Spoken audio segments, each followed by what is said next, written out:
बिस्मिल्लाहिर्रहमानिर्रहीम। अस्सलाम वालेकुम। मैं हूँ शराज ख़ान और ये मेरा यूट्यूब चैनल है। सबसे पहले तो कौम को बहुत बहुत मुबारक हो। इमरान रियाज़ ख़ान जो है वो खैर आफ़ियत से अपने घर वापस आ गए हैं। सेहत उनकी दिखने में बहुत कमज़ोर लग रहे हैं वो, और ऐसा लग रहा है कि कैद तन्हाई में बहुत वक्त गुजारा है, बहुत प्रेशर में थे। और चंद सहाफ़ी भी उनसे मिले हैं आज। फ़हद शहबाज ख़ान पब्लिक न्यूज़ के एंकर भी हैं, होस्ट भी हैं, वो मिले हैं। सदीक़ जान वगैरह मिले हैं, शाकिर अवान साहब मिले हैं और रज़ी ताहिर वगैरह मिले हैं। ये दोस्त कुछ मिले हैं और इनका कहना यही है कि वो अभी तक बिल्कुल ठीक ठाक तो खैर खैरियत से आ गए, लेकिन उन सेहत की तरफ से वो बहुत कमज़ोर हैं। उनका वज़न भी कमज़ोर है और क्या नाम है, उनकी बोलने में जो इमरान रियाज़ जिस तरीके से बात करते हैं उसमें थोड़ा बहुत रुकाव आ रहा है। तो बहुत ही आप सबसे दरख्वास्त है कि फ़िलहाल उनको उनकी फ़ैमिली के साथ टाइम स्पेंड करने दें और उनकी अच्छी सेहत के लिए दुआ गो रहें। बहुत से लोग 9 मई के बाद लापता हो गए इस मुल्क में।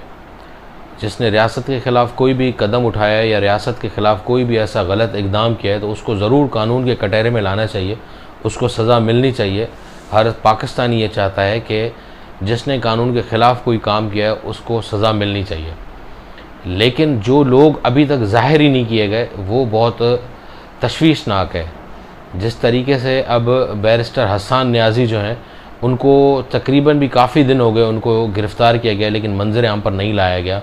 इसी हवाले से हफीज़ुल्लाह न्याज़ी साहब ने चीफ़ जस्टिस कादी फ़ाइज़ ईसा साहब को तकरीबन भी 111 सहाफ़ियों के ज़रिए एक ख़त लिखा है जिसमें उन्होंने कहा है कि मेरे बेटे को मंजर आम पर लाया जाए और अगर उसने कानून हाथ में लिया है तो उसको कानून के मुताबिक सज़ा दी जाए, हमसे मुलाकात करवाई जाए मेरे बेटे की।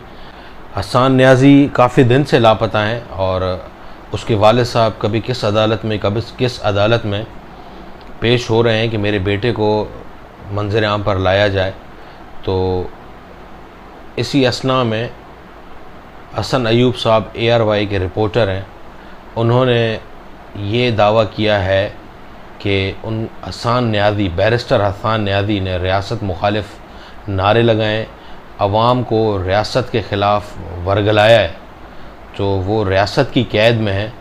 हफीज़ुल्लाह न्याज़ी साहब से हमदर्दी है, लेकिन ये जो ख़त लिखा गया है चीफ़ जस्टिस को, इसका उन्हें समझ में नहीं आई। उनके अल्फाज क्या थे मैं आपको पढ़ के सुना देता हूँ। हसन न्याज़ी साहब के बारे में जो ख़त लिखा गया है हफीज़ुल्लाह न्याज़ी साहब की तरफ से, उस पर हसन अयूब साहब कहते हैं कि चीफ़ जस्टिस कादी फ़ाइज़ ईसा को हफीज़ुल्लाह न्याज़ी साहब अपने बेटे हसन न्याज़ी की बाजियाबी के लिए मुतादिद सहाफ़ियों की तरफ से ख़त लिखने जा रहे हैं।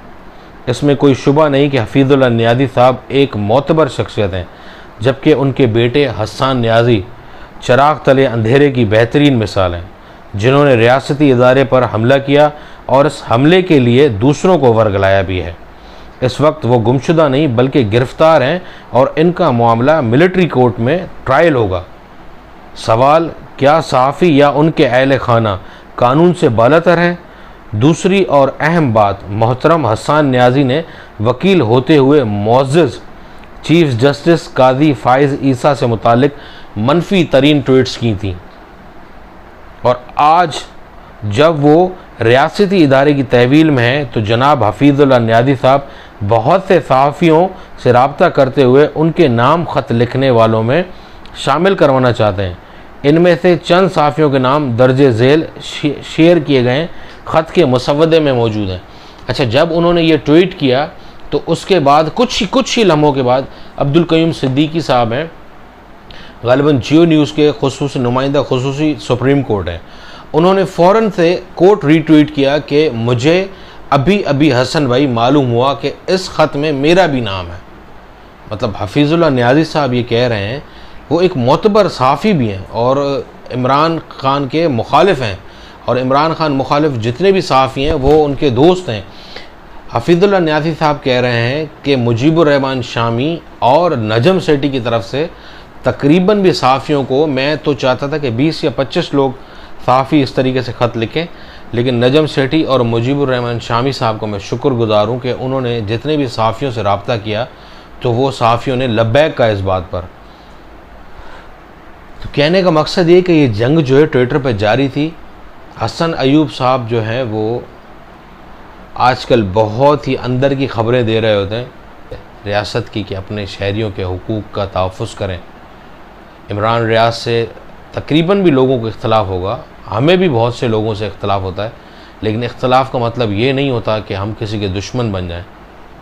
हमने तो सुना था कि मौजूदा army chief general Asim Munir ने चेयरमैन इमरान ख़ान, उस वक्त के जो वज़ीर आज़म थे इमरान ख़ान से, उनके इख्तलाफ इस वजह से हुए कि जनरल आसिम मुनीर ने इमरान ख़ान को कहा कि जनाब आला, आप करप्शन की बात करते हैं लेकिन करप्शन आपके अपने ही घर में हो रही है।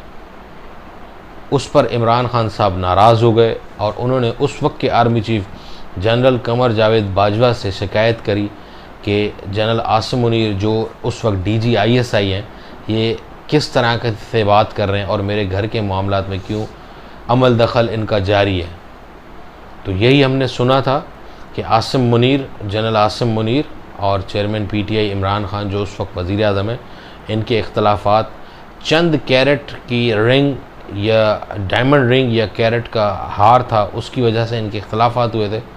तो कौम ने तो ये उम्मीद लगाई थी कि अगर जनरल आसिम मुनीर चंद हीरों की करप्शन की वजह से इमरान ख़ान का एहतसाब कर रहे थे उस वक्त, तो अब जब वो आर्मी चीफ़ बन जाएंगे तब तो जिन्होंने अरबों खरबों रुपए के असासे बनाए, इस कौम का पैसा लूटा है, उनके साथ वो क्या करेंगे। लेकिन कौम अभी तक इसी इंतज़ार में है कि उनका कुछ भी नहीं हुआ। वो दोबारा से यही बात कर रहे हैं कि हम दोबारा वज़ीर आज़म बन रहे हैं, दोबारा वज़ीर आज़म बन रहे हैं। तो कौम इंतज़ार कर रही है कि क्या होता है। देखते हैं आने वाले दिनों में ऊँट किस करवट बैठता है। चेयरमैन PTI जेल से बाहर आते हैं, मौजूदा और साबिका हुक्मरानों का एहतसाब होता है, मुल्क की लूटी हुई दौलत का हिसाब किताब होता है, या अवाम मज़ीद महंगाई में पिसेगी। इजाज़त दीजिए, अल्लाह हाफ़िज़।